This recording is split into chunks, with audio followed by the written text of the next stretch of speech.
Здравствуйте, вы на канале Баланс стиля. Сегодня хочу дать вам упорядоченную информацию о воротниках. Воротники – это важная часть одежды, которая может изменить стиль и общий вид изделия. Они могут быть различных форм, размеров и стилей, и они играют важную роль в дизайне и функциональности одежды. Итак, рассмотрим, какие есть формы воротников. Классический воротник, также известный как классический воротник-стойка. Этот воротник имеет стоячую форму и приподнимается вокруг шеи. Он часто используется в рубашках и блузах. Воротник с отложными уголками, также называемый классический отложной воротник. Этот вид воротника также используется в рубашках и блузах и имеет угловатые отложные уголки. Воротник поло чаще всего встречается на футболках и свитерах с застежкой на пуговицы. Воротник-капюшон – это воротник, который также может быть использован в качестве капюшона, часто на куртках и свитерах. Воротник мао, также известный как стойка мао. Этот воротник низкий и стоит вертикально вокруг шеи. Он часто встречается в китайских стилях одежды. Разберемся, какие есть стили воротников. Классический стиль, воротник с застежкой на пуговицы, воротник без застежки, воротник с бантом. Теперь немного подробнее о каждом из них. Классические воротники используются в повседневной одежде, такие как рубашки и блузы. Воротник с застежкой на пуговицы. Он добавляет стиль и может быть отличным вариантом для формальных и повседневных нарядов. Воротники без застежки. Например, воротники на футболках и свитерах часто не имеют застежек и придают одежде более спортивный вид. Воротники с бантом. Воротники с декоративными бантами или завязками могут добавить женственности и утонченности к одежде. Воротник состоит из нескольких основных частей, каждая из которых выполняет свою функцию и вносит свой вклад в общий стиль и конструкцию одежды. Одна из составляющих воротника – лацкан. Что это такое? Это выступающая часть воротника, которая обычно располагается на уровне плеч и переходит вниз к груди. Лацканы встречаются на пиджаках, пальто, костюмах и жакетах. Они могут быть разных форм, например, широкие, узкие, прямоугольные, острые и так далее, и добавлять стиль и характер одежде. Стойка – это часть воротника, которая приподнимается вокруг шеи и стоит вертикально, но не переходит в лацкан. Она часто встречается в рубашках, блузах и другой повседневной одежде. Стойка бывает разной высоты, включая низкие, средние и высокие. Уголки воротника – это концы воротника, которые могут быть разной формы и стиля, включая острые, закругленные, прямоугольные и другие. Уголки влияют на общий вид воротника и могут добавлять декоративные элементы. Застежки. Застежки могут быть использованы для закрепления воротника в вертикальном положении. Это могут быть крючки, пуговицы, петли или магниты в зависимости от дизайна. Украшения и декор. Воротники могут быть украшены кружевом, вышивкой, бисером, аппликациями и другими декоративными элементами, чтобы придать им уникальный вид. Что касается функциональности воротников. Воротники могут выполнять разные функции, включая защиту от ветра, добавление стиля и декоративный акцент. Воротники могут быть изготовлены из разных материалов, включая разнообразные ткани, кожу, мех и прочее. Выбирая воротник, стоит учитывать, как он сочетается с другой одеждой. Например, воротник рубашки должен подходить под галстук или бабочку, а воротник футболки может влиять на общий стиль. Выбор воротника зависит от вашего стиля и намерений, так что не стесняйтесь экспериментировать и создавать уникальные образы с помощью различных видов воротников. Дополнительно хотела бы поговорить про такой тип воротника, как цельнокроенные воротники. Этот тип воротника имеет свои особенности и может использоваться в разных стилях одежды. Немного подробнее о цельнокроенных воротниках. Цельнокроенный воротник создается как часть самой одежды и не пришивается отдельно. Это позволяет создать более гладкий и единый вид воротника без видимых швов. Такие воротники часто используются в женской моде, но также могут применяться и в мужской одежде. Форма цельнокроенного воротника может варьироваться от круглой до овальной и квадратной. Она может быть прилегающей к шее или более свободной.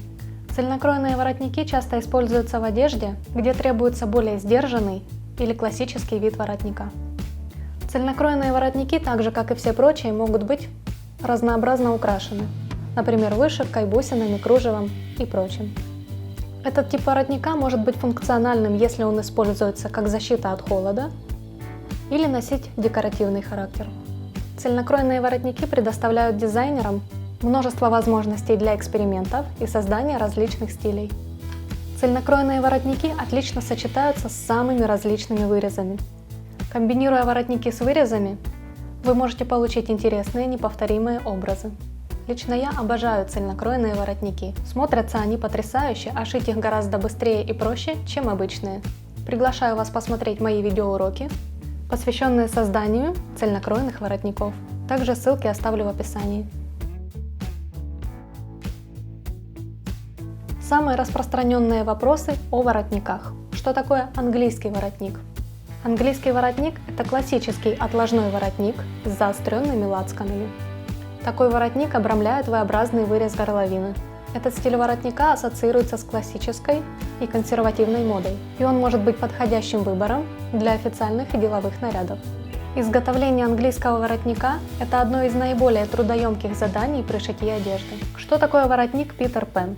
Такие выглядывали из-под сарафанов советских школьниц, они же украшали те самые нарядные платья, которые можно было надевать только по праздникам.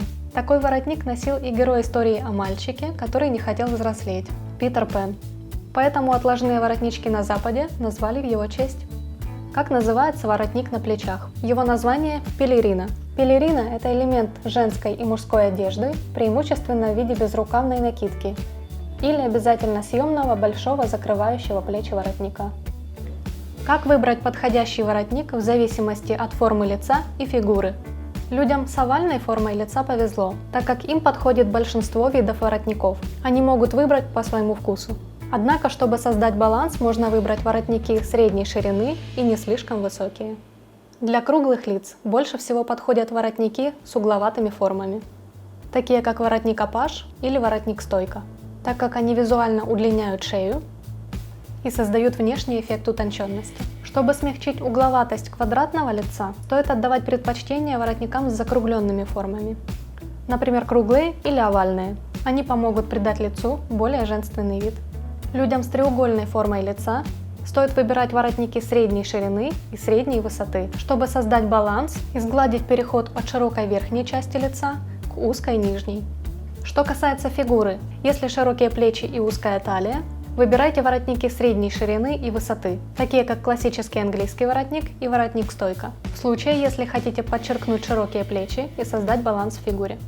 Узкие плечи и широкая талия. Для балансировки такой фигуры стоит выбирать воротники с более широкими формами, такие как круглые или овальные. Они придадут визуальную ширину плечам. Для прямой фигуры без выраженных плеч и талии подойдут разные воротники, включая цельнокроенные. Вы можете экспериментировать с разными формами. Если вы высокого роста, можете отдавать предпочтение воротникам средней и высокой высоты. Если же у вас низкий рост, избегайте слишком высоких и широких воротников, так как зрительно они могут сделать вас еще мельче. Вместо этого выбирайте воротники средней ширины и высоты. Вне зависимости от вашей формы лица и типа фигуры, главное помнить, что одно из самых важных правил при выборе воротника – это ваши индивидуальные предпочтения и стиль. Иначе вы просто не будете чувствовать себя комфортно, даже если подобрали воротник, следуя общепринятым правилам. Еще один из важных вопросов – как ухаживать за разными видами воротников, чтобы сохранить их форму и вид. Что касается воротников на рубашках и блузах. Перед стиркой всегда проверяйте бирку с инструкциями по уходу вашего изделия. В большинстве случаев воротники на рубашках и блузах можно стирать в стиральной машине при низких температурах. Перед стиркой застегивайте все кнопки и пуговицы, чтобы избежать их повреждения. После стирки аккуратно разгладьте воротник утюгом. Используйте среднюю температуру утюга, чтобы избежать повреждения ткани и отпечатков утюга. Воротники на пиджаках и пальто рекомендуется чистить в химчистке. Это помогает сохранить форму и цвет воротника. Самостоятельно же стоит немедленно убирать пятна с воротников с помощью средств для чистки и стирки, предназначенных для соответствующих материалов. Воротники с кружевом или декоративными элементами. Такие воротники лучше стирать вручную, чтобы избежать повреждения декоративных элементов в стиральной машине. При утюжке таких воротников нужно использовать низкую температуру и утюжить их с изнанки. Это также нужно для сохранения декоративных элементов. Воротники из натуральной кожи и меха требуют профессиональной чистки. Не используйте химические средства, которые могут испортить такие материалы. Что касается сушки, например, после дождя или снега, воротник лучше просушить естественным путем, избегая высоких температур. Если у вас остались вопросы по воротникам, пишите. Также буду рада обратной связи. Спасибо за просмотр. Подписывайтесь, ставьте лайк, повышайте свое мастерство шитья и будьте стильными.